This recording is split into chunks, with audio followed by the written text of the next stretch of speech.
Tanse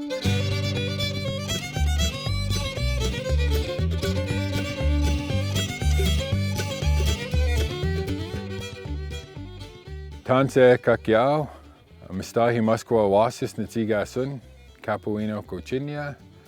So my Cree name is Big Bear Child, and I grew up in a small community called Rupertsland, Alberta. And we're out here on the land today by Snipe Lake, which is not far from High Prairie. And it is ayîkipîsim this month, so it is the frog moon. And before I share a little bit of the frog moon, I want to talk about the previous moon, which was ayîkipîsim in March. That's when the geese start returning. And as that geese flies across the land singing his songs, what the goose is saying is wanska, wanska, right? So that goose is telling the sleeping animals it's time to wake up. This month is ayîkipîsim, and one of those animals goose wakes up is the frog. And what we know about the frog song and what we're told is when the frog starts singing, ribbit. And what that frog is doing is that frog is waking up the plants that have slept throughout the winter. And when the frog wakes up the plants, it starts regenerating. And one of these relatives here, this plant being here beside me, is a birch tree, is waskway.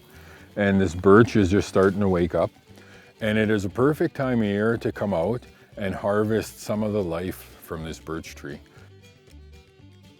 Before we start teachings of how to harvest birch water, it's always nice to start with a traditional story. So this traditional story is about how waskway got its markings. And the elders tell us that Kayas, a long time ago, older brother Wissakichuk was traveling on the land. And as usual, Wissakichuk was hungry. And he came across a bear, and he was thinking of a way that he could hunt the bear, that he could kill the bear so he could eat it.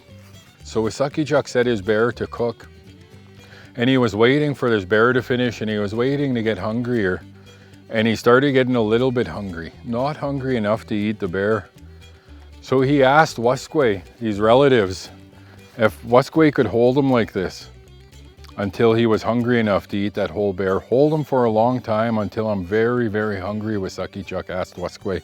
But while he was standing in these trees, a whiskey jack landed, a gray jay. And that whiskey jack looked at him and he was, "What are you doing, my older brother?" And Wissakichuk looked at him and he said, "Oh, younger brother, you get out of here and don't tell the other animals where my food is." So once Wissakichuk said that, the whiskey jack flew away. And he told a bunch of other animals that there's a bear cooking there. So all the other animals came, and Wissakichuk was stuck to these trees, and coyote and birds and fox, all these animals came and they were eating Wissakichuk's bear, and he was fighting and trying to get out of this away from waskway. But waskway held onto him too tight and he couldn't break free. Wissakichuk struggled so long that eventually he got tired and he fell asleep. And then while he was sleeping, waskway finally let go of him. The birch tree let him go.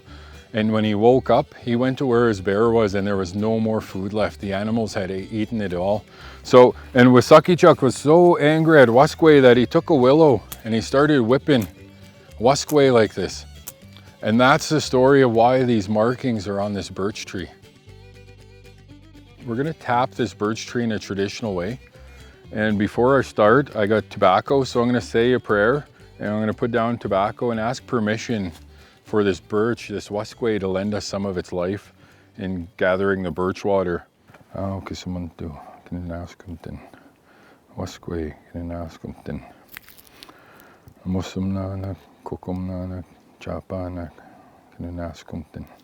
so I just put my tobacco in under the leaves and grass in the back of the tree, and then I cover it back up. So we got our tree picked out, we offered our protocol, and what I'm gonna do is I'm gonna take my knife right here where I got it marked out, and I'm gonna kind of go at an upward angle. I'm gonna just tap it in with a hammer. This way I find I do less damage instead of repeatedly cutting.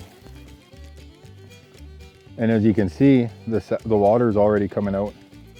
And then I'll go on this side of my mark and tap that in at an upward angle. Then we'll pull that out, and then we'll just pry that birch bark up a little bit. So we take our stick, and under the bark, we just kind of place that stick under.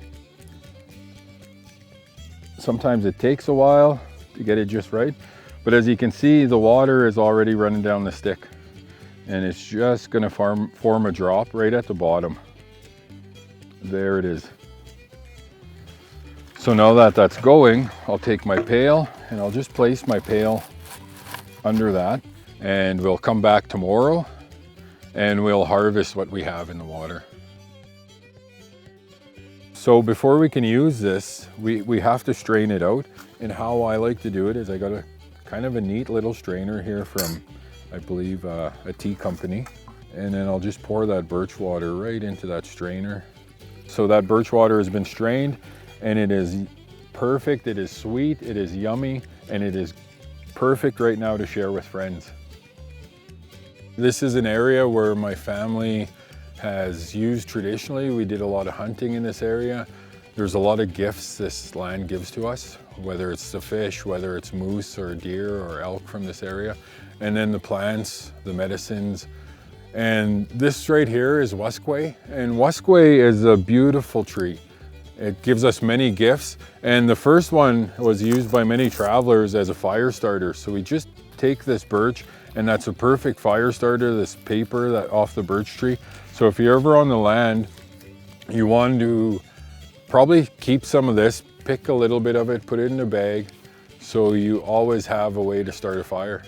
And this relative is providing us with some beautiful sap, some birch water. Waskway opoy is the water. So what you can do with this birch water is a lot of people will boil it down to make a birch sap syrup. And it's a really beautiful, sweet tasting syrup when you boil it down. This sap or this water that's coming out, you need quite a bit of it to make the birch syrup. I prefer to just drink this water the way it is. It's very fresh, it's very clean.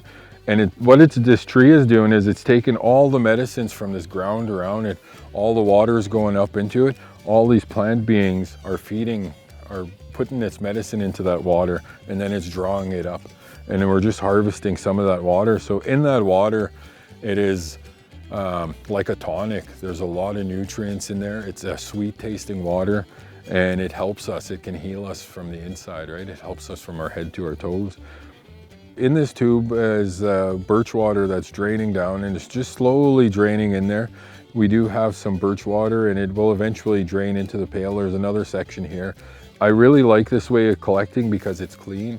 Because if you just use a bucket without a lid, then there's bugs that get in there, there's stick, there's debris from the bark, there's twigs from up top. This way it makes the process easier.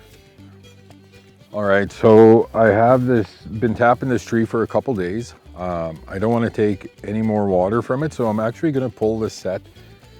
And then to prevent this tree from basically just bleeding out and for that water to stop, because we want to save this water, we don't want this tree to lose all its life.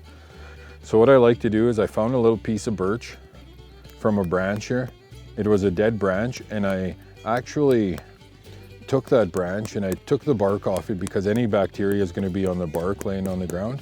So I stripped the bark off it, and then I just plugged that hole, and as you can see, that's not running anymore. So that tree is now plugged. Then what I can even do is I can just cut the end of that twig off so it's not going to be bumped by an animal walking by. And we just plug that hole and we are done with that tree. So as we look around this is a whole birch stand here. And if I wanted to, I could tap every single tree and get a lot of water out of it. But we only take as much as we need.